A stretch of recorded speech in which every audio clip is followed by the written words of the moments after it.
नमस्कार दोस्तों, knowledge universe academy से मैं हूं डॉक्टर आशुतोष मिश्रा और मैं आज एक बार पुनः आया हूं आप सभी के समक्ष कुछ नवीन प्रश्नों की श्रृंखला को लेके।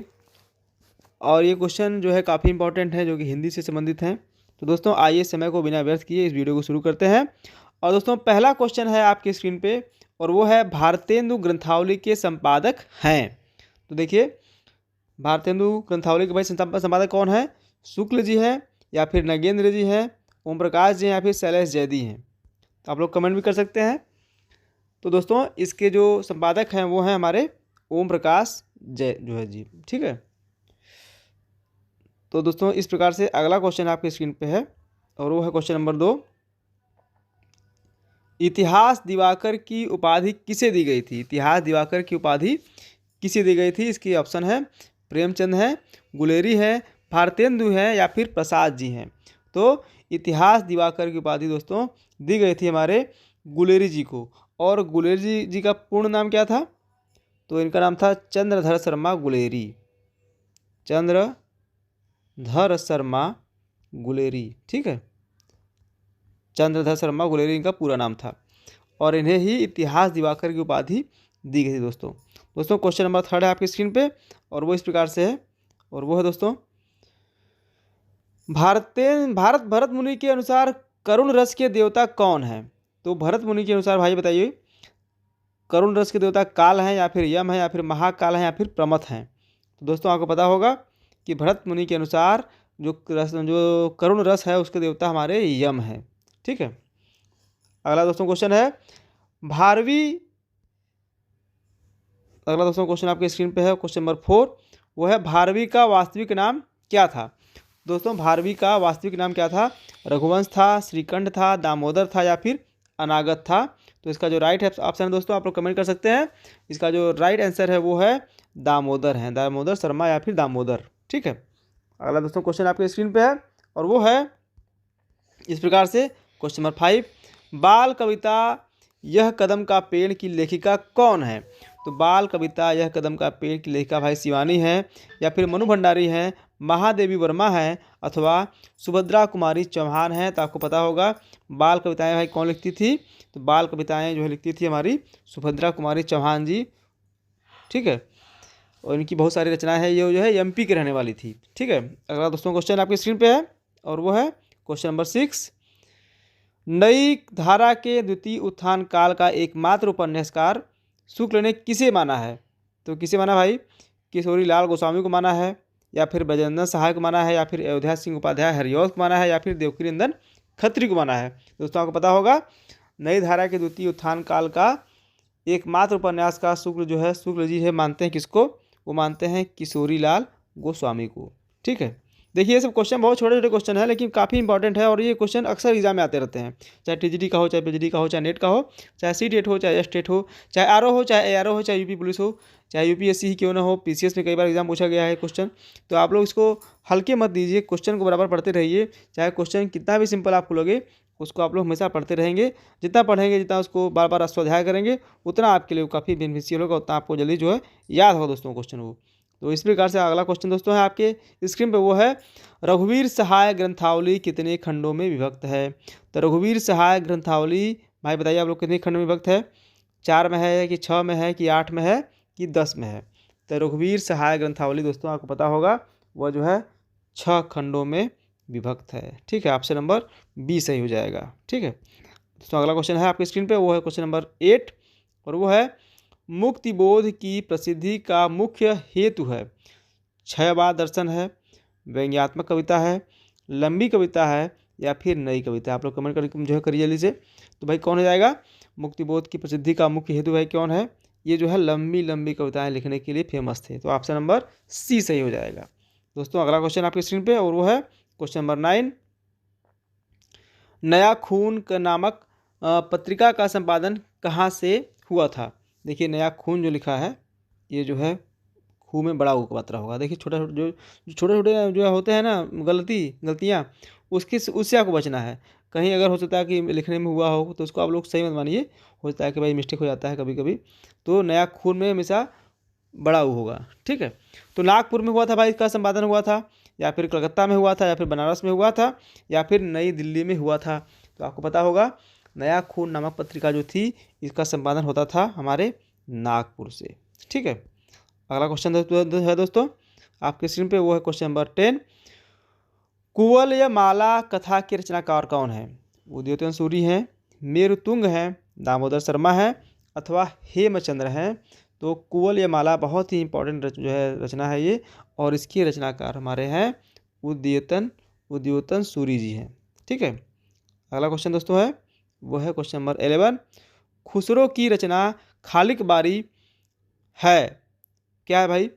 यह पहेलियों का संकलन है, या फिर बहुमुखरियों का संकलन है, या फिर फारसी हिंदी संकलन है, या मनोरंजन परक रचना है यह? तो आप लोग कमेंट करिए। जो खुसरो की रचना खालिक बारी है यह मुख्यतः दोस्तों क्या है? यह फारसी हिंदी संकलन है। क्या है? फारसी हिंदी संकलन है। वैसे ये जो है खुसरो जो थे ये पहेलियों और मुकरियों के लिए ज़्यादा फेमस थे, लेकिन ये जो इनकी रचना है वो फारसी हिंदी है। ठीक है दोस्तों, इस प्रकार से अगला क्वेश्चन आपकी स्क्रीन पे है वो दोस्तों वो है वो क्वेश्चन नंबर हो जाएगा आपका क्वेश्चन नंबर 12, मतलब कि क्वेश्चन नंबर 12 हो जाएगा। और ये क्या है? यह है किस समीक्षक ने विद्यापति की पदावली को जीव और परमात्मा के संबंध का रूपक माना है?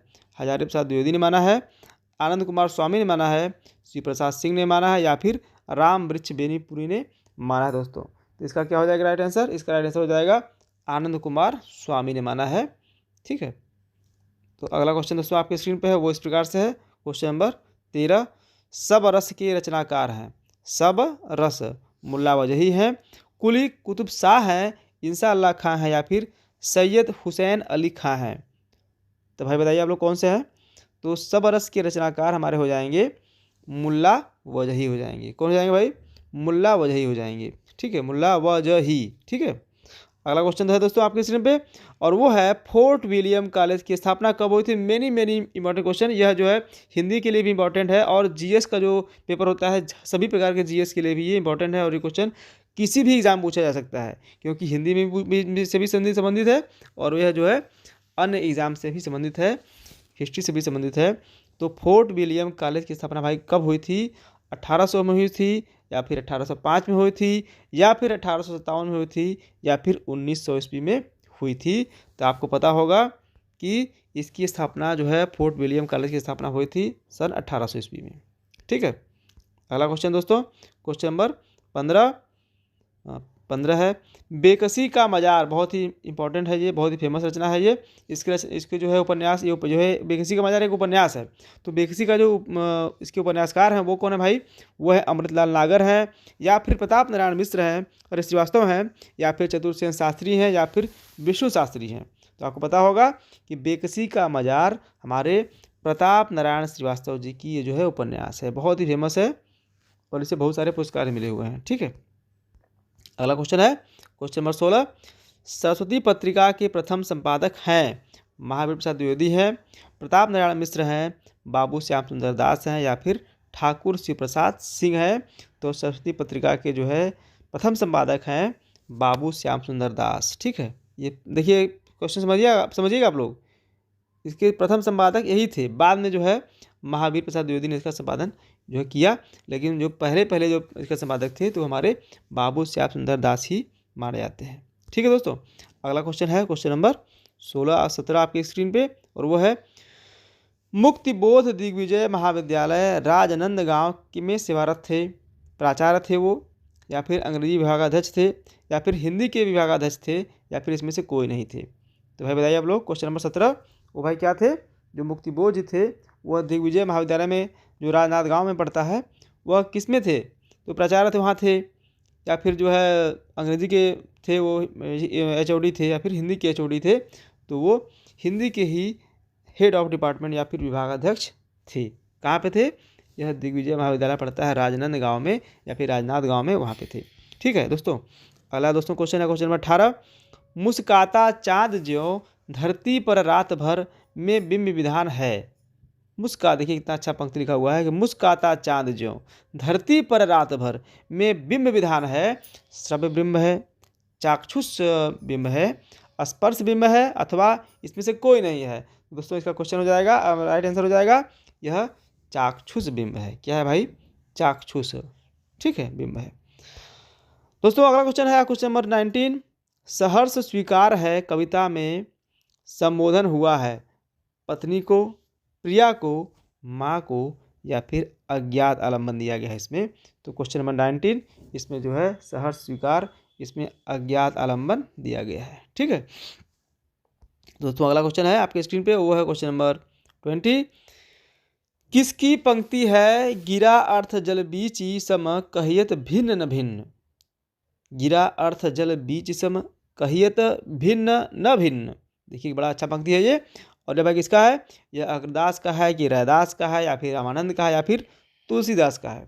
दोस्तों ये रचना जो है, ये जो है पंक्तियाँ हमारे हैं गोस्वामी तुलसीदास जी की हैं, ठीक है। गिरा अर्थ जल बीच समय कहियत भिन्न न भिन्न, ये जो है पंक्तियाँ हमारे गोस्वामी तुलसीदास जी की हैं। तुलसीदास जी कहाँ के रहने वाले थे? तो तुलसीदास जी उत्तर प्रदेश के बांदा जिले के राजापुर ग्राम के रहने वाले थे और इनकी बहुत महत्वपूर्ण रचना हुई है, कवितावली हुई है, दोहावली इनकी रचना है, गीतावली है। साथ ही सबसे इनकी जो फेमस रचना है वो है श्री रामचरितमानस, ठीक है, जिसमें कि 7 कांड है। तो दोस्तों अगला क्वेश्चन पे हम लोग चलते हैं, अगले क्वेश्चन पे, और उसकी बात करते हैं। क्वेश्चन नंबर कौन सा है भाई? ये क्वेश्चन नंबर हो जाएगा 21 और ये इस प्रकार से है। कहानी महाशूद्र के लेखक हैं। तो कहानी महाशूद्र के लेखक हैं सूरजपाल चौहान है, जयप्रकाश करदम है, मोहनदास नैमिषराय है या फिर दया पवार है। तो कहानी महाशूद्र के लेखक भाई कौन है? क्वेश्चन नंबर 21 है ये। और इसके रचनाकार हो जाएंगे भाई कौन है? वो हो जाएंगे मोहनदास नैमिषराय। कौन है भाई? मोहनदास नैमिषराय, ठीक है। अगला क्वेश्चन है, खुद को उर्दू और हिंदी का दुआब मानने वाले कवि हैं। दिनकर हैं, शमशेर हैं, अज्ञेय हैं या फिर निराला जी हैं। तो खुद को भाई हिंदी का दुआब कौन मानता था आपको पता ही है, वो हमारे जो शमशेर बहादुर सिंह जी थे। ये मानते थे कि मैं जो है हिंदी का दुआब हूँ, मतलब उर्दू और हिंदी का दो आब हूँ। कौन मानता था? शमशेर बहादुर जी मानते थे। और अगला क्वेश्चन इसी प्रकार से है और वो है क्वेश्चन नंबर 23। गाथा गाहा कहने से किस लोक प्रचलित काव्य भाषा का बोध होता है? पाली, अपभ्रंश, संस्कृत या फिर प्राकृत। तो भाई देखिए यह हमारे जो रामचंद्र शुक्ल जी हैं उनका कथन है ये। तो हमारे जो है रामचंद्र शुक्ल जी की पुस्तक है श्री जो है हिंदी साहित्य का इतिहास, उसी में ये वर्णित है। और गाहा या गाथा कहने से किस आलोक प्रचलित काव्य भाषा का बोध होता है? तो भाई जान लीजिए आप लोग, यह प्राकृत का बोध होता है, ठीक है। इसी प्रकार से क्वेश्चन नंबर 24 है। बरवै रामायण में कितने बरवै हैं? 67 है, 67 है, 69 है, 68 हैं या फिर 66 हैं। तो भाई आप लोग बताइए कि बरवै रामायण में आप लोग कमेंट करिए, कमेंट भी आप लोग करते रहा करिए, क्योंकि मैं बार बार कमेंट करने के लिए कहता हूँ, इसीलिए उसका मात्र एक ही उद्देश्य होता है कि आपको वो चीज़ें और अच्छी तरीके से आ जाएँ। ये नहीं कि मुझे पता है कि बरवै में जो है 69 होते हैं पद बरवै, तो हम नहीं कमेंट नहीं करेंगे। कमेंट आप तभी करिए, जितना कमेंट करेंगे क्वेश्चन आपका और वो मजबूत होगा, ठीक है। तो बरवै रामायण भाई कितने बरवै हैं? तो वो 69 बरवै हैं, ठीक है, 69 बरवै हैं। अगले भाई क्या है? अगला है कि शमशेर बहादुर सिंह ने चित्रकला की शिक्षा प्राप्त की? मिर्जा से की थी, उकील बंधुओं से की थी, महादेवी वर्मा से की थी या फिर केंद्रीय चित्रकला बोर्ड से की थी। तो उन्होंने जो है शमशेर बहादुर सिंह ने जो है चित्रकला की जो शिक्षा प्राप्त की थी, आपको पता होगा, वह जो है उकील बंधुओं से की थी। कौन भाई थे? उकील बंधुओं से की थी, ठीक है। दोस्तों हमारा जो नया बैच है टीजीटी पीजीटी का नेट का, वो भी चालू हो चुका है। और अगर आप एडमिशन हमारे यहाँ लेना चाहते हैं तो हमारा नंबर है 7021363862।